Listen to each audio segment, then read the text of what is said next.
You call an electrician, you already start freaking out. You need 2, 3 estimates.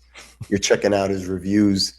You're trying to make sure that they don't scam you. But yet you never freak out when you're looking for a doctor. You never freak out when you're looking for a lawyer. On the other side of things, on the other side of the coin, you think about, shoot, this is going to cost me an arm and a leg. So you have high respect for them, and you also know that you're going to have to pay top dollar. Yet when it comes to contracting, you don't trust them, and you're always looking for the cheapest offer out there.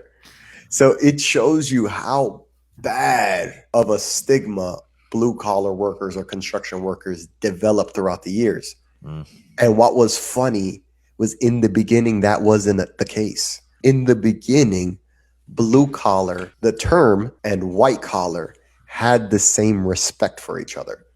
So imagine showing up to work. You're an electrician. You're a contractor. And you had the same respect. You had the same strut. You had the same walk. You had the same bill, invoice as a lawyer, as a doctor. Why? Because they appreciated craft professionals. The origin story of blue collar came from the fact that your shirts got dirty doing manual work. That's the origin story of blue collar. Just so you wouldn't be walking around with a white shirt, they said, hey, why don't we make blue collar shirts? And that blue collar shirt then became blue collar work. It became a symbol of, I do labor work. I work with my hands. I provide hands-on service rather than office work, lawyer work, doctor work, where you have a white trench coat, you'll have a white collared shirt.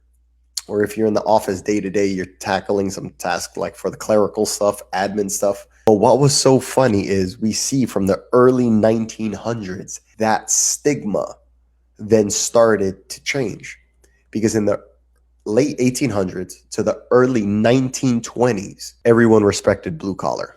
From the 30s to the 60s, we see that's when the stigma started changing.